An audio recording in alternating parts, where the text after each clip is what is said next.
How many new people and how many of the same people do you come in contact with on a regular, recurring basis that you've never introduced yourself to? And when you say introduce yourself, part of how you would introduce yourself is to tell your story.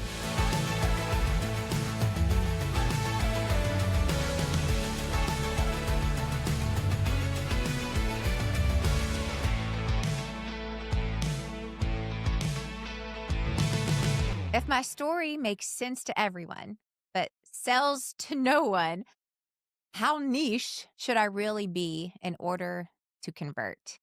Welcome to the Wealthy and Well Known podcast, where we teach you how to build a true personal brand to help you scale your impact, your income, and your reputation.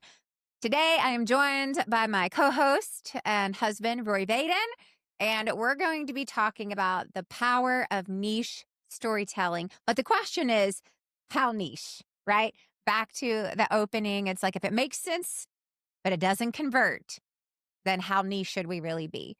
So that's my first question to you, Rory, is how niche should we niche down?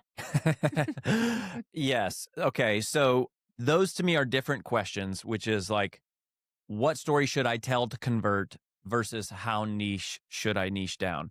But I think where we should start the conversation is what is with the statement that is printed right on the front cover of our book. If you take off the flap, and if you've never seen this, it's an Easter egg. You got to take off the flap, the jacket of the book, and right on the front cover it says, "You are most powerfully positioned to serve the person you once were." And to me, that is where this conversation Mm, starts, a good point. because what I've become more convicted on as time goes on is that your story defines your niche. You don't choose a niche and then try to figure out what story to tell. That's good. You tell your story, and your story defines your niche. And so I think lots of people have that switched Backwards. Yeah. and flipped. They're trying to go, what's the perfect niche? Who's my niche? And then, like, okay, what are the stories I can tell to sell them? And go, no, it's the opposite. You figure out what is your story, and your story will reveal your niche. So that's But in where that I regard, start the you're really conversation. defining your niche as your audience. Like that's the person. Yes, yes. I mean, again, another thing we say in the Wealthy and Well-Known book, you don't start with why, you start with who, right? The moment you become clear on who you're trying to serve, every other downstream decision becomes clear. Where should I advertise? What should I say? What should I sell? How much should it cost? Like all of the things become clear when you're clear on who. And so then you go, okay, well then who is my who?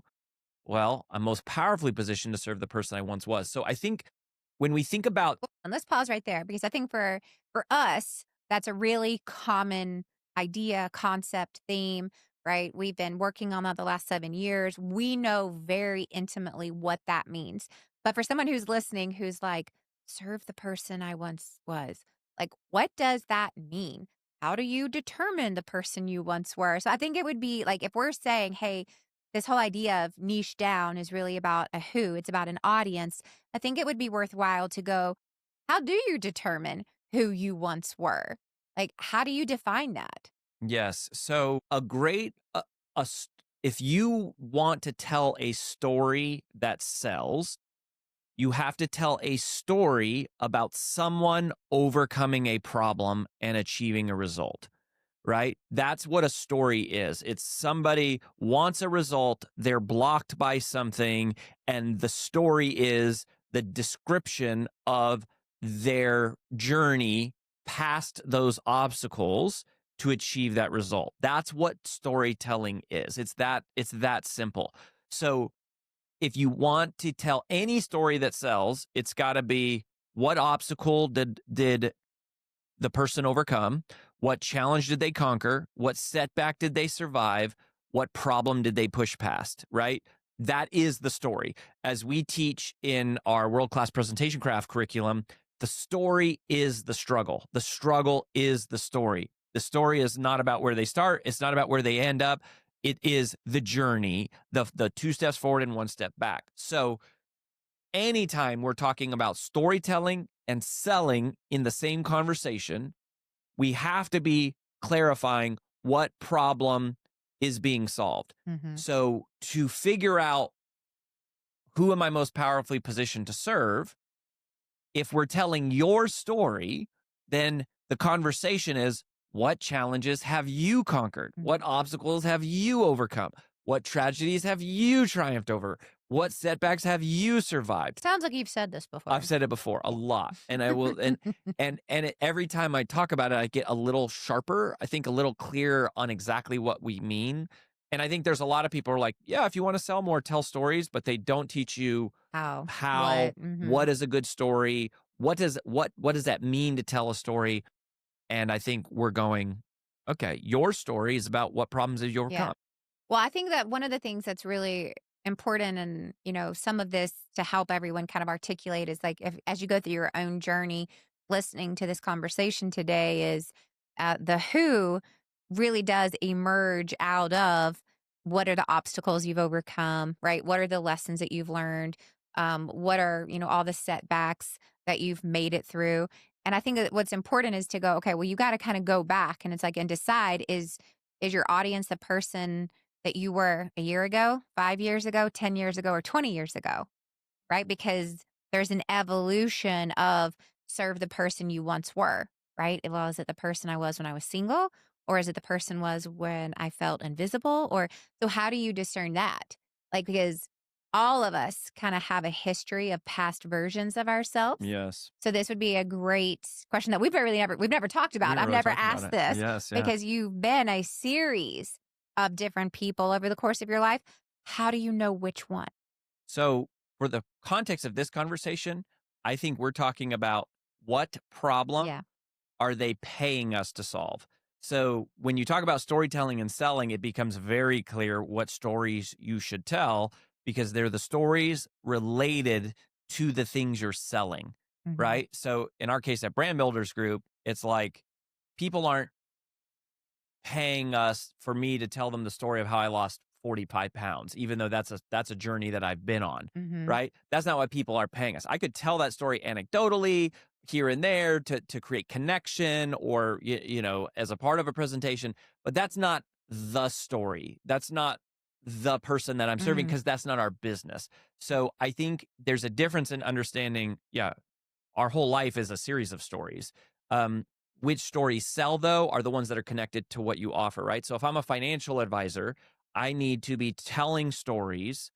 And by the way, these aren't just of yourself, these are also of your Clients. clients, right? Is to go, what were the struggles I had as money? What were the limiting beliefs that I had as Mhm. money? What were the mistakes that I made around money? What did I try to do that did not work?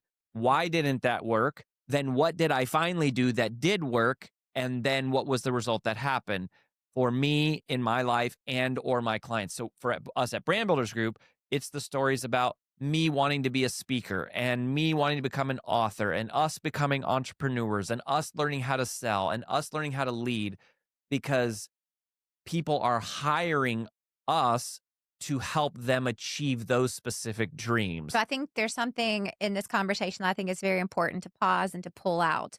Because when we're talking about niche down and we're saying, hey, we're niching down on a person, I would like to change that word for the rest of today's episode. Mm, We're niching down on a buyer. This is mm, one buyer. It's not one person, it's one buyer. Because when you think about niching down and how do you actually tell a story that converts in a crowded market, right? This isn't about, right, to what you said. It's like, well, I was someone who was overweight and I overcame that, right? But that has nothing to do with what you're selling or what they're buying. So this is really about how do you niche down to a single buyer, hmm which means that you've got to be clear on your product, your business model, and the person, which makes the buyer. absolutely. So I And think that's an important distinction of what we're talking about today is how do you tell stories that actually stand out in a crowded market? But this is a marketplace conversation of how do you tell stories that convert by niching down on a specific buyer, not just a person. yes, that's great. And I think if people feel like if someone is listening to this and they're saying, I've been telling stories and they're not converting, then I would say there's really kind of only one of two things. One is you're not telling the story effectively, right? You don't have the elements of story in place, which we could talk about. But more often, It might be because you're selling something you shouldn't be selling. You're trying to sell something that you have no personal connection to.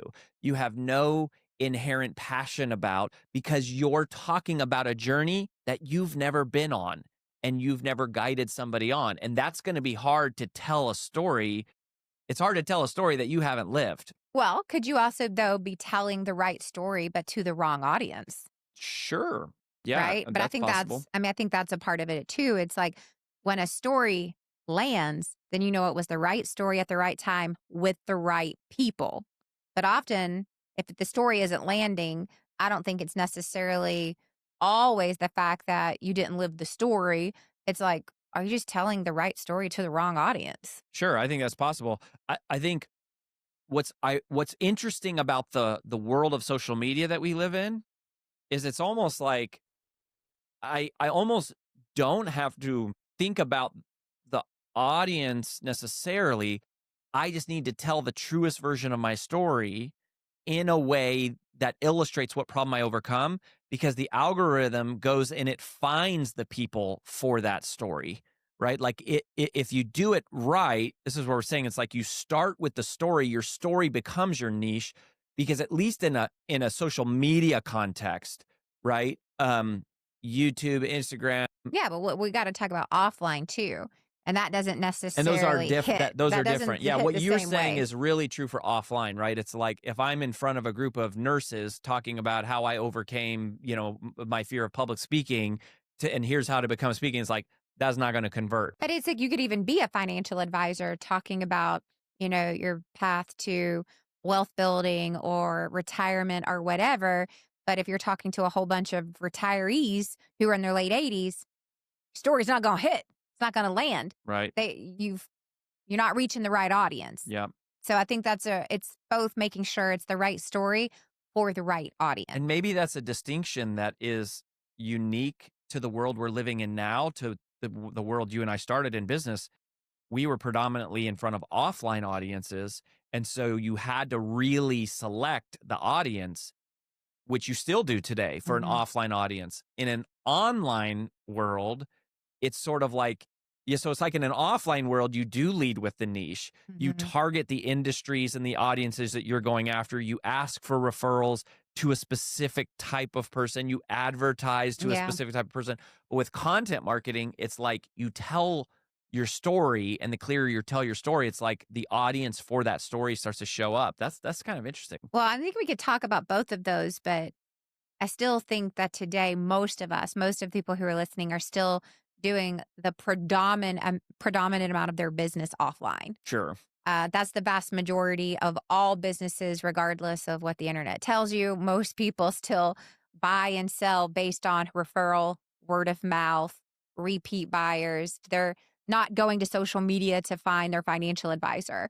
They are asking close, trusted friends and family, other people that they respect and look up to. Who do you use? Who do you recommend? So, in that regard, I do think that, kind of to this point of niche storytelling, and before I ask this, it looks like you really wanna say something. Yeah. So I would underscore that too.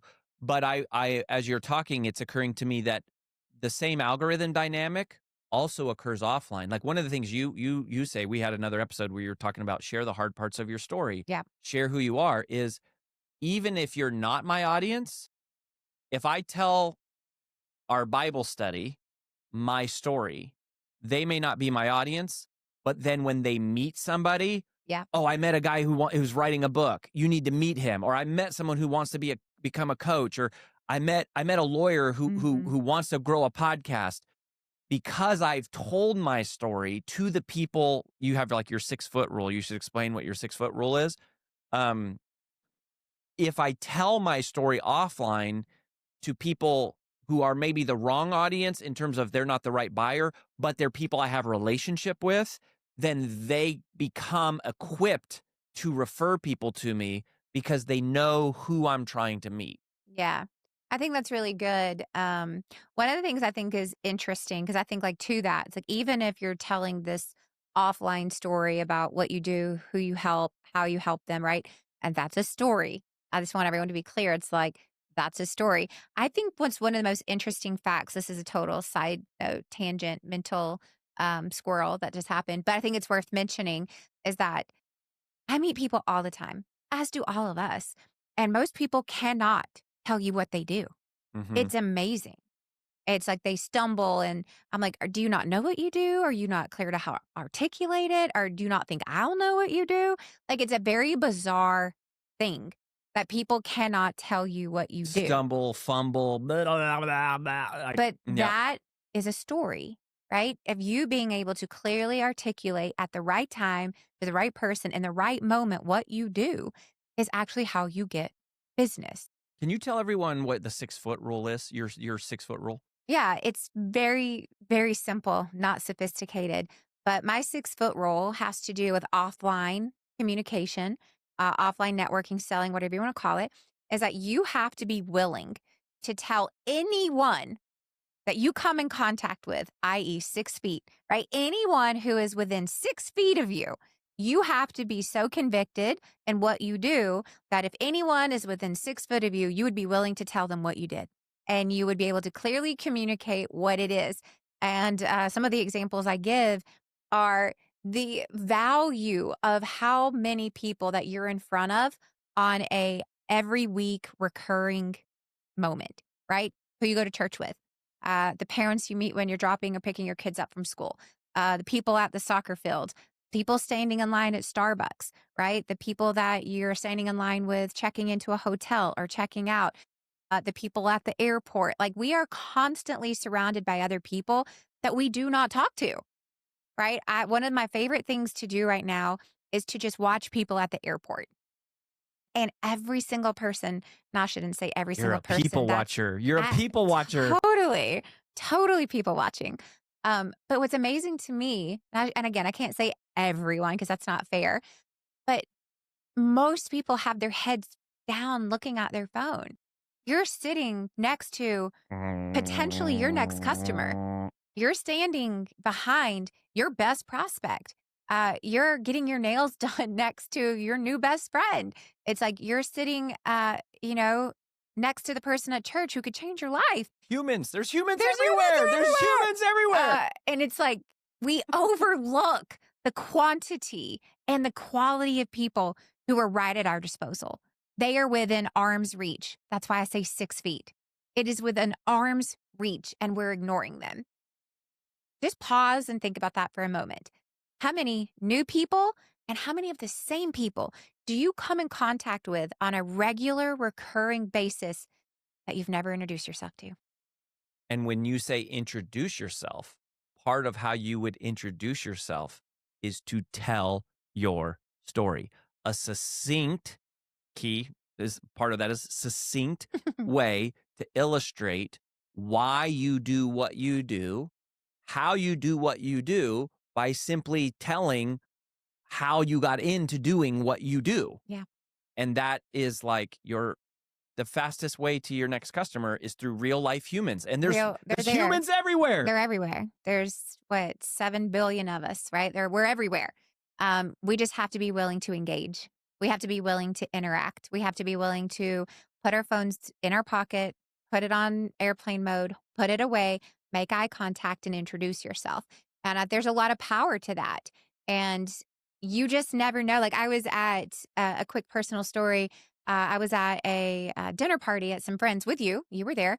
And I was, I'm not a great networker. Side note, I'm awkward. I'm like, if I know one person in the room, I'm a stage 5 clinger. I'm just going to follow that person around and eat snacks. Right, that's what I do. But I got separated from Rory, so I was on my own. I'm like, great. I'm just like looking for him. Survival mode. I was in survival mode. I'm like, where's the bathroom for the third time? But what's interesting is like it was such a tight situation because there was a lot of us at this dinner party, and there was a guest of honor, Mhm. and it was Francis Chan.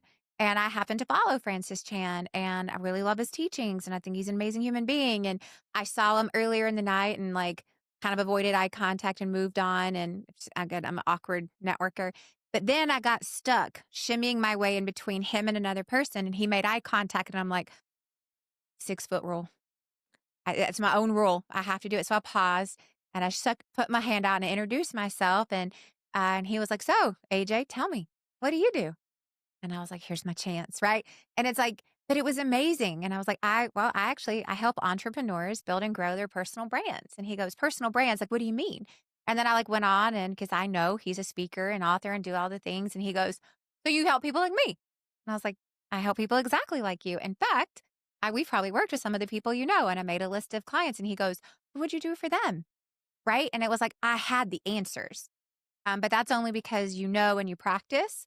But that's the beauty of the 6 foot rule. It's like real life, human interactions, having real discussion about what you really love doing. And that is the power of just actually knowing your story and being prepared in the moment. Right. And I think those are the really important parts that we can't overlook and just talk about the algorithm. Not saying that's not important, but for most of us, most of us are still going to get our next client offline, Do not by an online conversion. you think we should talk about the elevator pitch formula Absolutely. for people? Okay, so if you are someone who stumbles and fumbles to the question, "What do you do?" And we've all been there, right? It's like, "What do you do?" I'm a and Well, here's what most people say is they give their title. They yeah. go, "I'm a financial advisor. I'm an attorney. I'm a real estate agent. I'm a teacher. I I'm a CPA." It's like they tell you their title. That tells me nothing. Like I could meet 36 people who all say the exact same thing. That does not differentiate you in a crowded market. It does not. Let me tell you right now, Mhm. right? What do you do? I'm a content creator. Welcome to the other 7 billion people on earth, right? It's like that does not differentiate you. Like when you talk about storytelling, it means you do something unique, right? For a specific buyer, right? That's that niche buyer because you're most well positioned to serve that person. So I just think that's contextually important. Now you can tell the rest of Yep. it. So here's the elevator pitch formula. If you struggle with this, all you have to say, it's this sentence. I help who to what? I help who to what?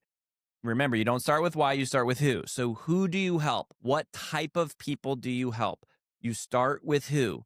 When you talk about the who you serve, you're sending out a crystal clear signal that people pay attention to, and they will immediately self-select like, "Oh, I'm your who," or "I'm not your who, but I know who your who is. I know some people who are like the who you serve." And so the who is really key, not your title, right? I help who, and then to what, or specifically to achieve what. And if you were going to make this a story, okay, the way to make it a story would be to say, I help who to overcome something to achieve something else. Now all of a sudden you have a story, because to have a story, you got to have character, you got to have conflict. In order to have a character, that's your who. And in order to have conflict, you have to have a goal and you have to have a roadblock, right? So when you say, I help who to overcome blank to achieve what? I just told a story. Can you That give us an example in real life? so I mean, I'll start with us, and then we can talk about different examples, right? So now the who that you share, you should customize to whatever audience you're in front of. So if I were in front of a room full of speakers, I wouldn't say we help entrepreneurs. I help I speakers. would say I help speakers. We help Mhm. speakers. I knew that answer. Pop quiz. I knew that one. Same if it was authors, right? Now, if it's a more general audience, I might say we help entrepreneurs, or we help experts. If it was a room full of doctors, I would say we help doctors, assuming that we do, right? So our general term, and this is to your earlier question about like how niche is niche down, a lot of that language depends on who you're in front of, Mhm. right? So we generally say mission driven messengers. That's our general category. If you break that down into a little more specific, there's 3 groups we serve. Experts are at the center, entrepreneurs are in our second ring, and executives are in our third ring.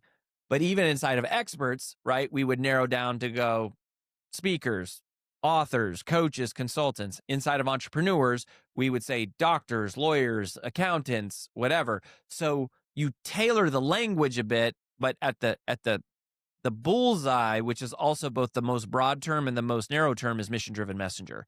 It captures the whole audience.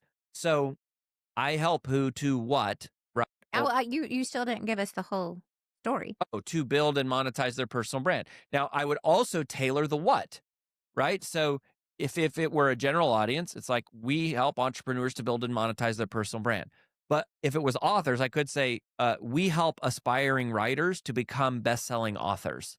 So I'm tailoring this language. We help lawyers to build their personal brand so they can drive more leads for their Mhm. practice. So it's the same structural narrative, which is a story, right? Storytelling is a structure. Um, and you have to have a who, you have to have something they want, and then you have to have something blocking them for it to be a full story. But the elevator pitch formula, the simplest version to just help people get past the stumbling and fumbling is I help who to what. Now, this is the interactive part of today's show. And if you're listening, here's my encouragement to you, knowing that most of us aren't very good at this. This is where you should pause. You should literally pause the episode right now and take 5 minutes and make your own, right? Like you need to go, who do I serve and what do I do for them, right? Like as Rory mentioned, like mine, I said it earlier, I help who I'm best and most well positioned to serve are entrepreneurs, right? Like that's my niche within our company's niche. I help entrepreneurs build and grow their personal brand, right? So you should pause for just a minute and go, who do you help? How do you help them? I help who to what?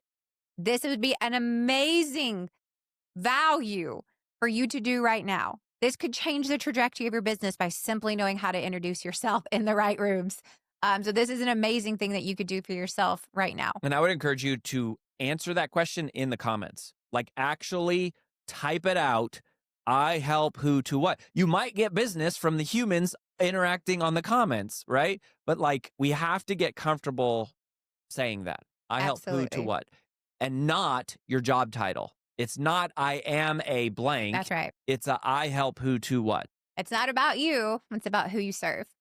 So it's not about what you are or what title. It's about who you serve and how you serve them. What type of story shortens the sales cycle?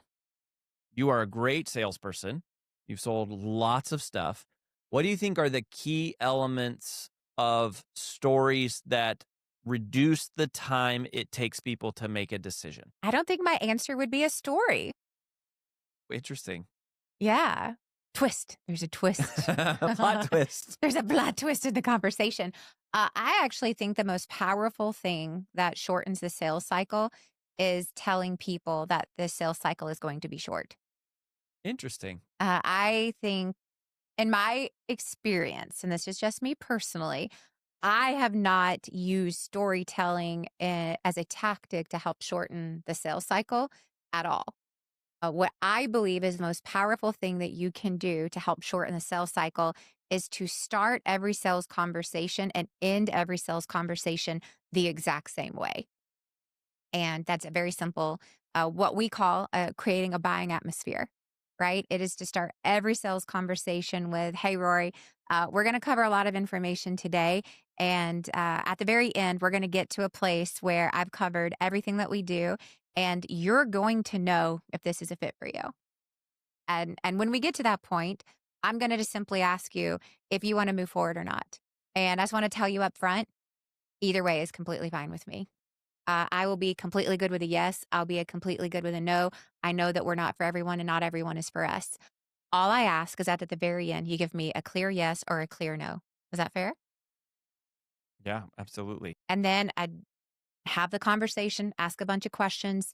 I talk about what we do. And at the very end, I'll go, hey, Rory, we're wrapping up the end of our time here. And I know that we discussed this at the very beginning. And as we're wrapping up here, I just want to go back to what we said at the very beginning. What I know about our business is that at this point, you should know if this is a fit for you. And so we're there. So if you don't know, then it's not a fit. And if you don't know, it's not a fit. And like that has been the fastest thing that shortens the sales cycle is giving people permission to tell you no. What I have found is that most people are conflict avoidant. They don't want to tell you no. We don't like to hear no as people. And most people don't like to tell you no because they know that they don't like to be told no. So they don't. You know what they say instead? Maybe. Let me think about it. Send me information. Let me talk to my spouse or my partner. Let me sit on this. Let's schedule a follow up. No, I don't want to do any of that. If this is for you, it is for you. And if it's not, it's not. Let your yeses be yes, let your nos be no. I'm good either way. But that's the key though. You have to be good either way. It has to be light and pressure free. And now if somebody genuinely has to go check off on something, that's fine. But how do you know if it's a genuine? You have a very short follow up turnaround that they are willing to book and schedule with you in the moment, right? If they're like, you know what, let's just follow up with me in a few weeks. Nope, this isn't for you, right? And I know because you don't know, right? And I think that's a lot of having the confidence and conviction of you're not for everyone. You're not supposed to be, and you don't want to work with a whole bunch of people who don't want to work with you. So be specific and be clear on who you want to work with and make it easy to say yes by making it easy to say no. The easier you make it to say no, the easier it is for someone to say yes. In my experience, in my last 22 years of selling, that has been the number one thing that shortens a sales cycle. Interesting. Yeah, that's a great one. There's no doubt that shortens the sales cycle, and it is one of the things that I think people are so scared to do. And the one of the keys I think was you have to say that up front at the top of the conversation, Yep. and then you call it back. If you Yep. bring it up at the end, it starts to feel like pressure. It's If too you late. bring it up at the beginning, there's no pressure because you've taken the pressure Well, off through the I whole. think really what you're doing is you're letting people know, like, you should know. Like, you'll know. Like, oh, yes, that's what I've been looking for. And if at the end you're like, I don't know, then rather you didn't do a good job of asking questions or they're genuinely not a fit. Don't sell to people who are not a fit for what you do. That's a disaster for both of you because in 3 months, they're going to have buyer's remorse or in 3 days, right? In some cases, but also you're also stuck serving a customer that you don't want to be serving and they don't want your services. Hmm. It's not good. So don't do that. Yes. Coming back to answer my own question. Yes, tell us the answer to your question. Well, so no, that's a great answer. I mean, I think that is definitely one of the things that will speed up a sale for sure. In terms of what type of story will speed up a sale, in my experience, it's a story about one of your customers succeeding. And I think what you said speeds up a sale. The other thing that speeds up a sale like magic is when they know or can relate with someone else who's bought. Why didn't you just tell me the answer? I could have said that. Well, I know you could have, but that was a really, really good. Just tell me the answer. That was a really good and true answer, and that's an answer that's like a bonus answer that I think is super technical. Yeah, but I like another way of saying what you're saying is customer testimonials, case studies. That's right. Yeah, Customer, and that was there is something magical in selling. The only thing that I have ever found in selling that is magic that will speed things up, make people interested who weren't interested, go from slamming the door in your face to I'm your best friend is names of people that you've worked with. mm-hmm. It is the fairy dust of selling. And it's like, you're like, so when you can tell a result, now if in our world, right, it's like, this is the result we helped Ed Milet create. This is the result we helped, John Maxwell create. Mm-hmm. This is the result we helped Eric Thomas create, or Amy Porterfield, or Dr. Gabrielle Line, or whatever, right? It works really well if you can tell the story of a result you helped a client create. Mm-hmm. And particularly if they know the person, if they recognize the person, that's magic. Now, And certain again, industries, you can't share names like right. But I was medical like, and financial. recognize could be just another doctor. Another This doctor. was another, more specifically, Another school that we worked another with. doctor in your particular field. It doesn't have to be an exact person's name. It could be just someone. Again, this is all about having a relatability factor of like, can you really do for me what you do for other people? And it's this, I have helped people exactly like you in your Yes. field, in your profession. The more specific, the more terrific. Yep. Right? If they recognize the person's name, that's the most powerful. If they don't, it just, you zoom out a level, it's a person like you, right? And that goes back to our elevator pitch formula. You tailor it as narrow as you can without, so that you want them to self-select in. Most think it's more powerful that the person is more like them, not just a name they recognize personally. I think sometimes if you share names that they recognize and they're like, wow, they're so further ahead than me, then they start doing a They comparison can game they and can, they yeah. cannot relate. They're like, wow, you can't help someone like me. Right, I'm too beginner, I'm not like that Or I'm person. too advanced Right, or or I'm too whatever it advanced, is. yeah. So I actually think it's most powerful to go, who are the clients that I have that fit your exact profile? Because at the end of the day, the point of doing this is to help them know that you can help them. And so the best way you can do that is to give the stories of people who are as close to them as humanly possible, because they're just looking for social proof of, can you do for me what you've done for someone else who is like me? I think Totally. that's almost even more important. Yeah, and here's our secret storytelling formula that we teach. Is 4 elements of a story: a scene, a struggle, a summit, and a lesson, right? And the scene is all the people, who, what, when, and where. The struggle is what do they want, and what are they struggling with. Then the summit is what happened, and then the lesson is what you learned. When you apply that to selling, you set the scene. I help who, right? I was working with a doctor who was this and this and this and Mhm. this, and they wanted to achieve this summit, but they were struggling with these issues. We put them through our process to help them achieve this result, and that is the result that we create again and again for people who are just like Mhm. you, right? Scene, struggle, summit, lesson. And that's what makes a great story.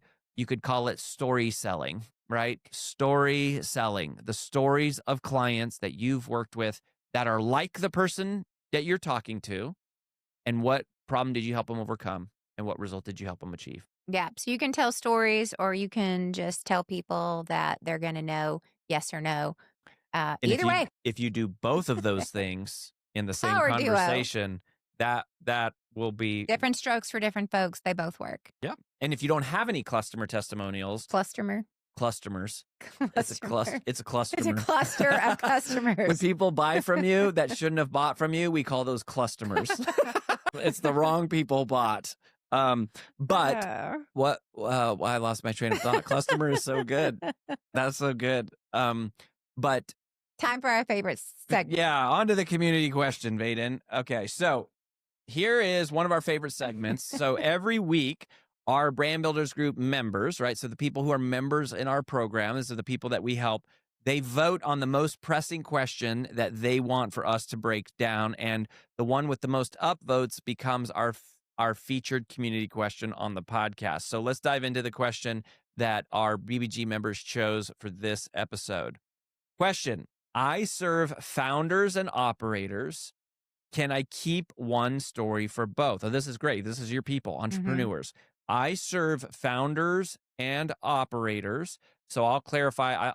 I think a founder is someone who started a business. An operator is basically someone who is running the business on behalf of the founder. Can I keep one story for both? All you. Yeah, I'm giggling inside because I'm like, most founders I know are still operators. Yeah. This is the same person.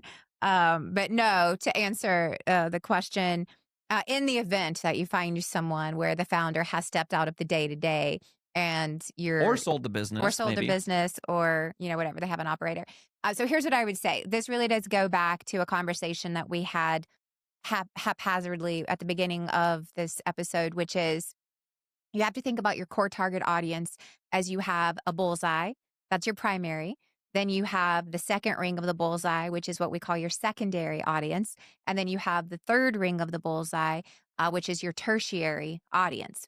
Now, the person at the bullseye is that person that you are best and most well positioned to serve, right? The person you're most powerfully positioned to serve because they are the most like you, right? So let's just say founders were your bullseye, then you're naturally going to have this second ring of operators because that's the next rung down or after your founder. So it's not that the story doesn't apply to both, right? It just applies differently, right? And I think that's where we really have to talk about the same story can apply to both with some variations. And I don't think you have to change your stories. You don't change your points. You don't change everything about your personal brand because you're catching the outer rung. You catch the outer rungs by as a byproduct of being super focused on who's at the bullseye. And in this case, I'm just selecting the founder. The short answer is yes, you can have the same story for both. You are naturally going to hit that outer ring of people, as Rory mentioned earlier, at our bullseye as experts, then entrepreneurs, then executives. I do not change our stories. I do not change my stories. We do not change our content to somehow now magically appeal to an entrepreneur or an executive. We naturally appeal to them by being super clear, super specific, and going after experts. Why and how then do we naturally appeal to those outer rungs? Because those outer rungs are in the process of becoming closer to the bullseye, right? They have expertise in their field, right? Just because you're an executive doesn't mean you're not an expert in something. Just because you're an expert doesn't mean you're not an entrepreneur in something. So it's really focusing on what's at the bullseye, and you naturally catch people as a byproduct of being really focused without having to change anything that you share or do. You don't need to change your messaging. You catch them as a byproduct of being very specific. Yeah, that's so great. So I'm going to round out my answer to be a little bit more broad and go. This might perhaps be the most powerful secret of storytelling that we haven't yet talked about on this episode, Well, what are you waiting for? and that is the best way to tell a great story is to tell a story that is specific to the person you're talking to. And the best way to know exactly what story to tell is to ask them their story first, right? This is the hack of all networking. It's not to have the super perfect elevator pitch. It's not to talk about all your customers. It's not to talk about yourself. It's not to talk at all. It's to Yeah. shut up and ask people, tell me your story. Tell me about your business. Tell me about what you do. Tell me about who you are. Tell me about your dreams.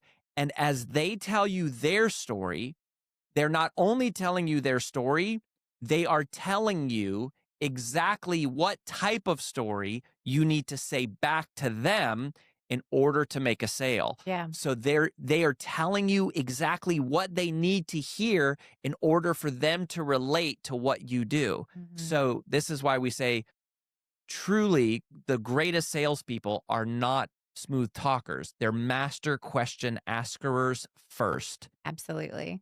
I So couldn't agree with that more. It's like the sale is made in the power of the questions you ask. So good. All right. That's all we got today for this episode of Wealthy and Well Known. Hey, share this episode with someone who you think needs it and someone who has a great story and needs help telling it in a way that will create more conversions. If you haven't yet, please leave us a rating and a comment on the podcast wherever you listen to it. That helps people find us. And make sure you keep coming back so that we can do our best to help you become wealthy and well known.